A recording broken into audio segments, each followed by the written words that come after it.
Hello, this is me changing the webbing on my vintage IKEA chair. As you can see here, it got rubber webbing as original and it's lost all of its flex. It's hard and brittle.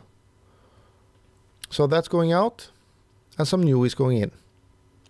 And it's a real fun project. It's not hard at all, but it's going to make your furniture be great again. So here you can see, that's not fun.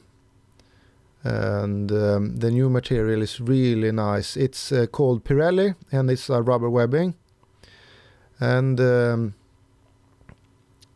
as you can see, it's really nice and got a nice flex to it. This is going to make the furniture's feel and comfort get back, and it's going to last 20-30 years again.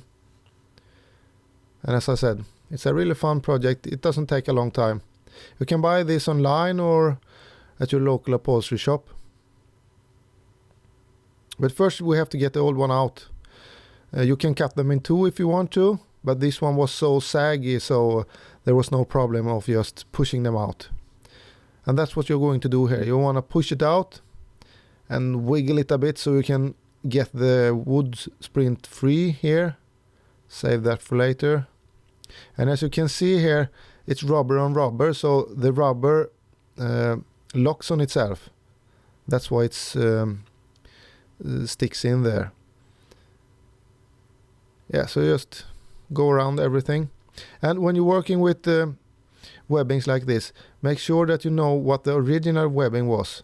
If it was maybe flax, jute or hemp or some other natural fiber, or like this rubber or some elastic or something, because the person that made the chair intended it to be a certain kind of feel, and of course that is what you want. And if you're uncertain, just go to your local upholstery shop, then they can guide you. And here I'm just finishing not finishing, I'm tidying it up a bit with soap and water. It's dust for the last 40 years or something, so I'm giving the furniture a new start, so it's fresh again.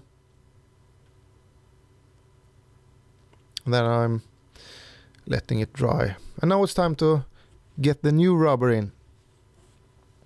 And if you feel this Pirelli rubber webbing, it's got one smooth side and the other side is textured, and that's the one you want to get up, so the cushion sits on it.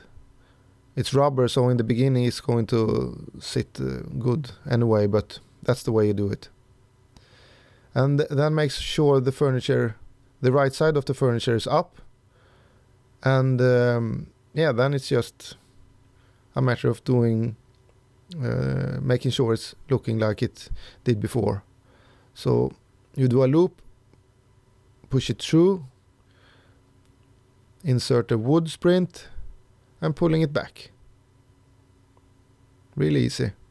And as I said, it's rubber on rubber here, so the more you pull, the tighter it will get and the better it will sit. And here's one thing to make sure you do. You want to leave some excess here. Cut some extra off, because you want something to pull in to get the extra tension in your springs here, in your webbing spring.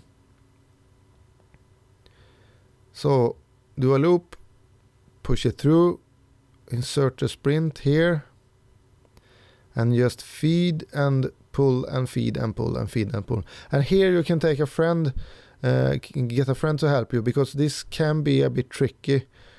You can see here I'm starting to struggle soon because the rubber locks on itself and it's quite tough. You can see here I'm really giving it some muscle here. So with a friend it's going to help a lot.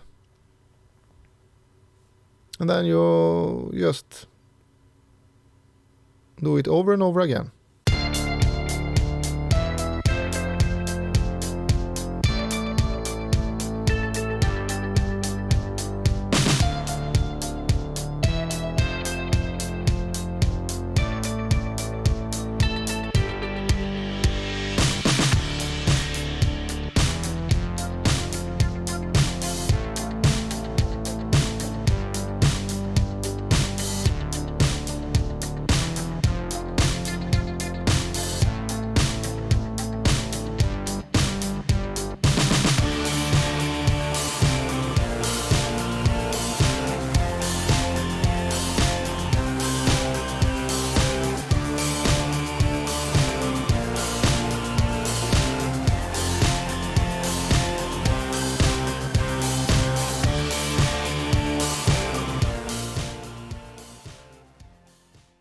And when you're going to do the overlap, just make sure it was the same way as it was when you started.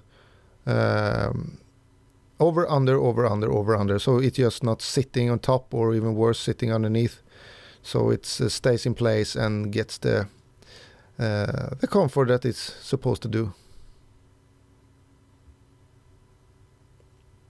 And when I'm done here, I'm actually going to get a friend to help me and give it a little bit of extra tighten. Like so. And then it's just a matter of tidying it up, cutting this excess here. Looking it look really great.